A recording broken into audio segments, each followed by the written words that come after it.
RJD के अंदर ऐसी चर्चा है कि रामा सिंह पर अब भरोसा नहीं किया जा सकता, मतलब भरोसे के लायक रामा सिंह नहीं है, इसलिए आरजेडी उनकी पत्नी को महनार से रिपीट करने नहीं जा रही है। रामा सिंह को लग रहा है कि भाई लोजपा में हम प्रयास कर रहे हैं, टिकट मिल जाए तो ठीक है, नहीं तो फिर पत्नी तो आरजेडी में है ही। आरजेडी रामा सिंह की पत्नी को रिपीट नहीं करने जा रही, क्योंकि जब आरजेडी लोकसभा का चुनाव लड़ रही थी, रामा सिंह की पत्नी जो आरजेडी की विधायक है वीणा सिंह, वो तो आरजेडी विधायक है, बावजूद भी इन्होंने आरजेडी कैंडिडेट के लिए प्रचार प्रसार नहीं किया, बागी हो गई कि भाई मेरे पति एनडीए में है, लोजपा में है, बेशक हम आरजेडी में है, हम प्रचार नहीं करेंगे, और कहीं नहीं दिखी। और तेजस्वी यादव ने कई मंचों से कहा भी था कि जो लोग धोखा देंगे वो ऐसा सोच रहे हैं कि उनको टिकट मिल जाएगा, तो वो बुगालत में है। और आमतौर पर दो नाव की सवारी करने वाले व्यक्ति ना घर का होता है ना घाट का होता है। वो परिस्थिति रामा सिंह के साथ बनती दिख रही। रविंद्र सिंह पर भी दाव लगाया सकता है, ऐसी चर्चा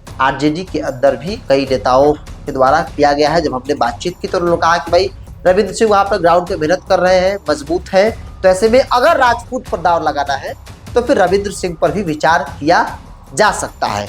विधानसभा के सीरीज में आज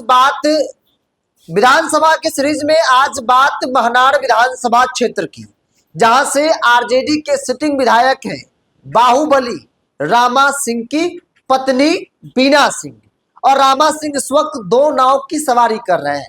राजनीतिक तौर पर कहा जा रहा है कि रामा सिंह न घर के हैं न घाट के, चूंकि एनडीए में रामा सिंह है, लोकसभा चुनाव के वक्त उन्होंने पाला बदला, उनको आरजेडी ने टिकट नहीं दिया, तो वो उनको लगा कि भाई लोजपा के साथ चला जाए, आरजेडी ने मेरे साथ धोखा किया है, तो ऐसे में रामा सिंह एनडीए में है और एनडीए के अंदर उनको टिकट मिलने से रहा। दूसरी तरफ पत्नी आरजेडी की विधायक है, आरजेडी के बागी विधायक के तौर पर पहचान है, और आरजेडी के अंदर ऐसी चर्चा है कि रामा सिंह पर अब भरोसा नहीं किया जा सकता, मतलब भरोसे के लायक रामा सिंह नहीं है, इसलिए आरजेडी उनकी पत्नी को महनार से रिपीट करने नहीं जा रही है। सवाल है कि महनार में क्या होगा, महनार में कौन लड़ेगा, कौन कौन लोग महनार में इस वक्त लगे हुए हैं, पूरी बातचीत करेंगे। लेकिन उससे पहले नमस्कार, द इंडिया टॉप देख रहे हैं, मैं हूं आपके साथ बिरजू सिंह। देखिए विधानसभा के सीरीज में आज बात महनार विधानसभा क्षेत्र की। महनार हाजीपुर लोकसभा क्षेत्र के अंतर्गत आता है और महनार से आरजेडी के सिटिंग विधायक वीणा सिंह है। वीणा सिंह रामा सिंह की पत्नी है, बाहुबली रामा सिंह की पत्नी। रामा सिंह आरजेडी में थे चूंकि पत्नी आरजेडी विधायक है, लेकिन लोकसभा चुनाव के वक्त उनको ऐसा लग रहा था कि भाई वैशाली से उनको टिकट मिलना चाहिए, तैयारी भी उनकी चल रही थी, लेकिन अंत में आरजेडी ने मुन्ना शुक्ला को मैदान में उतार दिया, मुन्ना शुक्ला को टिकट दे दिया। नाराज रामा सिंह क्या करे भाई, रामा सिंह ने तुरंत आरजेडी का साथ छोड़ दिया और लोजपा यानी कि घर वापसी उन्होंने कर ली। इस वक्त चिराग पासवान की पार्टी में वो है। अब ऐसा रामा सिंह को लग रहा है कि रामा सिंह को लोजपा महनार से उनकी पत्नी को उम्मीदवार बनाएगी और इसी उम्मीद के साथ वो एनडीए में है, लेकिन एनडीए के अंदर लोजपा को सीट नहीं मिलने वाली है, क्योंकि उस सीट जेडीयू पिछली बार लड़ी थी और इस बार भी जेडीयू किसी भी हाल में छोड़ने को तैयार नहीं। और इसीलिए चर्चा है कि रामा सिंह न घर के रहे न घाट के, तेजस्वी यादव विश्वास करने से रहे और एनडीए के अंदर लोजपा को सीट वो मिलने से रही। सबसे पहले वहां के जातीय समीकरण के उससे पहले विगत चुनाव के परिणाम को आप देख लीजिए। 2020 में वीणा सिंह आरजेडी के टिकट पर मैदान में थी, वीणा सिंह वहां से चुनाव जीत गई। 61,721 वोट वीणा सिंह को आरजेडी कैंडिडेट को वहां पर मिले थे। इसके अलावा जेडीयू के टिकट पर सिटिंग विधायक उमेश सिंह कुशवाहा, जो इस वक्त मौजूदा प्रदेश अध्यक्ष जेडीयू के, वो मैदान में थे। उमेश कुशवाहा चुनाव हार गए, 53,774 वोट के आसपास उनको जो है वो आया था। तीसरे नंबर पर लोजपा, चूंकि जहां जहां जेडीयू लड़ी वहां वहां लोजपा लड़ी थी, और रविंद्र सिंह लोजपा के राजपूत सभा से वो मैदान में थे और तकरीबन 31,000 वोट रविंद्र सिंह को वहां पर मिला था। और जेडीयू और आरजेडी में हार जीत का जो अंतर था तकरीबन 9,000 था, मतलब बहुत ज्यादा वोट से जेडीयू वहां पर चुनाव नहीं हारी थी। जेडीयू की आज भी दावेदारी है, चूंकि उमेश कुशवाहा जो वहां के दावेदार है वो मौजूदा प्रदेश अध्यक्ष है और उमेश कुशवाहा का जिद है कि हमको एमएलसी नहीं बनना है, हमको विधायक बनना है। अगर उनके एमएलसी बनना होता तो नीतीश कुमार इन 4 सालों में कई एमएलसी बने, नीतीश कुमार ने बनाया, उमेश कुशवाहा भी आज विधान परिषद के सदस्य हो गए होते, लेकिन उमेश कुशवाहा ने हर बार मना किया कि मुझे विधानसभा का चुनाव लड़ना है, हम विधायक बनना चाहते हैं, वो भी मानार से ही। तो मानार से वो चुनाव लड़ेंगे, उनकी जिद है, और जेडीयू के प्रदेश अध्यक्ष से तो जाहिर तौर पर उनकी दावेदारी है, उनकी दावेदारी को रामा किशोर सिंह तो नहीं काट सकते, उनका कद वो काटने लायक नहीं है। अब हम बात करते हैं जाति समीकरण की, वहां का जाति समीकरण क्या है। देखिए, आमतौर पर जो महनार का इतिहास अगर आप देखेंगे तो राजपूत और यादवों के बीच में राजनीतिक तौर पर लड़ाई होती रही, लेकिन विगत 2 चुनावों से वहां पे कुशवाहा वर्सेस राजपूत, राजपूत वर्सेस कुशवाहा की लड़ाई राजनीतिक तौर पर होती आ रही है। देखिए, 1962 से लेकर 1980 तक लगातार 5 बार मुनेश्वर प्रसाद सिंह राजपूत समाज से वहां चुनाव जीते। उसके बाद 1980 और 1985 में 2 बार मुंशी लाल राय यादव समाज से वो चुनाव जीते। फिर 1990 में मुनेश्वर प्रसाद सिंह चुनाव जीते, और जब परिसीमन हुआ, दोबारा ये सीट अस्तित्व में आया, तब एक ब्लॉक जुड़ा, एक इलाका जुड़ा जो कुशवाहा बहुल इलाका था।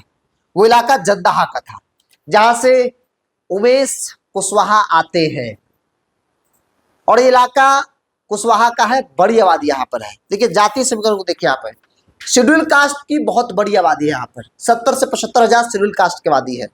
इसके अलावा यादव 60 हजार के आसपास है। इसके अलावा राजपूत तकरीबन 35 से 40 हजार। आमतौर पे कहा जाता है कि राजपूत बहुल इलाका है, लेकिन यादव से कम आबादी यहाँ पर राजपूत की है, 30 से 35 हजार, मान लीजिए मैक्सिमम 40 हजार यहाँ पर राजपूतों की आबादी है। इसके अलावा भूमिहार 25 से 30 हजार, और भूमिहार राजपूत का यहाँ गठजोड़ जो है होता है, और इसीलिए राजपूत का पलड़ा भारी होता है। ब्राह्मण भी यहाँ ठीक ठाक आबादी में है। इसके अलावा कुशवाहा की बात कर ली जाए तो कुशवाहा तकरीबन 35 हजार यहाँ पर आबादी है। जंदाहा जो ब्लॉक है वो कुशवाहा बहुल इलाका है, और यहाँ पर 35 हजार के आसपास पूरे विधानसभा में कुशवाहा की आबादी है। मल्लाह 20 हजार है। मुस्लिम तकरीबन 25 हजार के आसपास, मुसलमान की बहुत बड़ी आबादी यहाँ पर नहीं है। पंचपनिया वोट जो कहते हैं, थोड़ा थोड़ा अलग अलग जाति का जो वोट है, जैसे धोबी है, कलवार है, इनकी आबादी यहाँ पर तकरीबन 60 हजार प्लस है। इस बार ऐसा कहा जा रहा है कि रामा सिंह लोजपा में है, पत्नी आरजेडी में है। रामा सिंह को लग रहा है कि भाई लोजपा में हम प्रयास कर रहे हैं, टिकट मिल जाए तो ठीक है, नहीं तो फिर पत्नी तो आरजेडी में है ही, टिकट मिल ही जाएगा।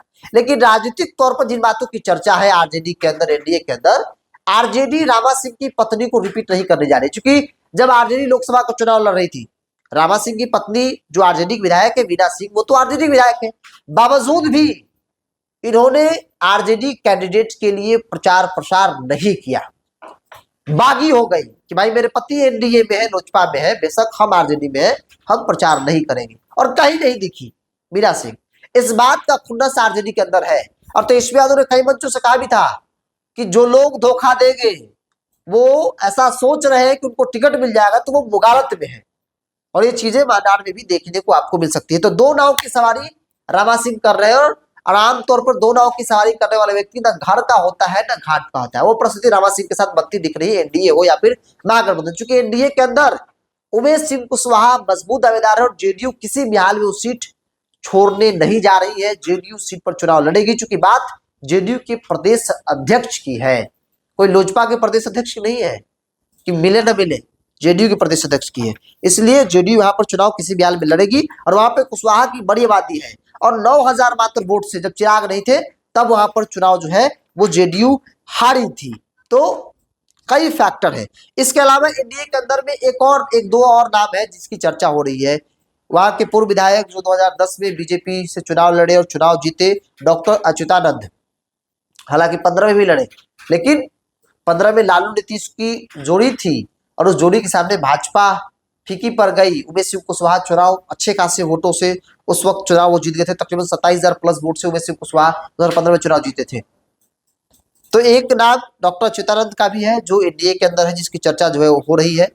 सत्यजीत सिंह भी है, रघुवंश बाबू के बेटे हैं, उनकी भी इच्छा जाहिर तौर पर रही होगी, है जैसे कि चर्चा है कि वो भी चुनाव लड़ने की इच्छा रख रहे हैं, वो भी जेडीयू में है। तो रघुवंश बाबू इस इलाके के बड़े नेता, और उनके बेटे इस वक्त जेडीयू में है, आरजेडी में नहीं है। तो ऐसे में सत्यजीत सिंह का नाम भी पार्टी दफ्तर चल रहा है कि उन पर भी दाव लगाया सकता है, वो भी रेस में है। लेकिन मजबूत दावेदार में एनडीए के अंदर किसी की अगर मजबूत दावेदारी है तो वो जेडीयू के प्रदेश अध्यक्ष उमेश सिंह कुशवाहा का है। इसके अलावा आरजेडी के अंदर आया जाए तो एक नाम चूंकि सिटिंग विधायक है, वो अलग बात है कि बागी हो गई है वीणा सिंह, लेकिन विधायक है तो उनका नाम लेना मेरे लिए मजबूरी होगा, क्योंकि राजनीतिक में परिस्थिति कब क्या कराई ये कोई नहीं जानता है, तो इसलिए वीणा सिंह एक नाम तो है ही। इसके अलावा मुकेश रोशन 2020 में जब टिकट बंटवारे की चर्चा हो रही थी तो मुकेश रोशन चाह रहे थे कि भाई हमको मानार से ही सीट मिले, मानार से ही हम उम्मीदवार बने, लेकिन रामा सिंह की पत्नी की एंट्री हो गई, रामा सिंह की एंट्री हो गई, इसलिए रामा सिंह को यहाँ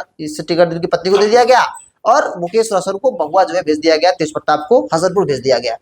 तो महुआ से वो इस वक्त विधायक है, लेकिन महुआ पर तेज प्रताप यादव का दावा है, महुआ पर तेज प्रताप यादव ने ताल ठोक दिया है, महुआ से वो चुनाव लड़ना चाहते हैं और अगर तेज प्रताप महुआ से चुनाव लड़े तो जाहिर तौर पर सिटिंग विधायक है मुकेश रोशन, उनको महुआ से मानार जो है भेजा जा सकता है। इन बातों की चर्चा आरजेडी के अंदर हो रही है। एक और नाम है जो 2020 में लोजपा के टिकट पर लड़े थे, रविंद्र सिंह, तकरीबन 31,000 वोट आया था, राजपूत समाज से आते हैं। इस वक्त वो लोजपा में नहीं है, वो किसी पार्टी में नहीं है, लेकिन चर्चा है कि अगर आरजेडी को राजपूत पर दाव लगाना होगा तो रविंद्र सिंह पर दाव आरजेडी लगा सकती है, क्योंकि रविंद्र सिंह उस इलाके में लगातार मेहनत कर रहे हैं, राजपूत में भी उनकी पकड़ ठीक ठाक मानी जाती है, तो ऐसे में रविंद्र सिंह पर भी दाव लगाया सकता है। ऐसी चर्चा आरजेडी के अंदर भी कई नेताओं के द्वारा किया गया है। जब हमने बातचीत की तो उन्होंने कहा कि भाई रविंद्र सिंह वहां पर ग्राउंड पे मेहनत कर रहे हैं, मजबूत है, तो ऐसे में अगर राजपूत पर दाव लगाना है तो फिर रविंद्र सिंह पर भी विचार किया जा सकता है। तो आरजेडी के अंदर भी कई नाम है, लेकिन हम मजबूत दावेदारों की बात कर रहे हैं। एनडीए के अंदर सबसे मजबूत दावेदार उमेश सिंह कुशवाहा है। इसके अलावा डॉक्टर अच्युतानंद है, वो भी चूंकि वहां से विधायक रहे हैं और राजपूत समाज से आते हैं, तो ऐसे में अगर उस वोट बैंक से अगर उम्मीदवार देना होगा तो उनको बनाया सकता है। लेकिन सबसे जो बड़ी बात है कि रामा सिंह, बाहुबली रामा सिंह, उनको लेकर जो परिस्थिति दोनों गठबंधन के अंदर जो बन रही है कि ना घर के रहे ना घाट के रहे, ये दो नाव की सवारी कर रहे हैं। और राजनीति में दो नाव की सवारी नहीं, राजनीति में फैसला लेना होता है कि आप इधर है या उधर है। अब खुद एनडीए में और पत्नी को महागठबंधन रखे हुए थे, महागठबंधन को भरोसा नहीं है रामा किशोर सिंह पर, क्योंकि ये भाग गए थे, तो इसलिए भरोसा नहीं है कि क्या गारंटी कि जीते तो फिर भाग जाए, इसलिए भरोसा नहीं है। और खासतौर पे आज की तारीख में जो महागठबंधन के अंदर परिस्थिति बनी है, ऐसा कहा जा रहा है कि आरजेडी बहुत सोच समझ कर टिकट बांटेगी, विश्वास जिन पर होगा, जो वोट लाएगा, जिनका अपना वोट होगा, तमाम चीजों का आकलन किया जाएगा, तब जाकर जो है उनको टिकट दिया जाएगा। क्योंकि कई विधायक बागी हुए हैं, तो आरजेडी इन तमाम परिस्थितियों से सीख ले रही है। बहरहाल आप क्या मानते हैं, आप भी अपनी राय को कमेंट बॉक्स में रखिए। अगर आपको कोई शिकायत हो, अगर आपको लगे कि कुछ चीजें छूट गई, मेरे रिसर्च टीम ने कुछ चीजें मुझ तक नहीं पहुंचाई, आपको उस बारे में जानकारी हो, तो स्क्रीन पर चल रहे नंबर पर आप व्हाट्सएप के माध्यम से अपनी जानकारी को मेरे साथ साझा कर सकते हैं। बहुत बहुत धन्यवाद।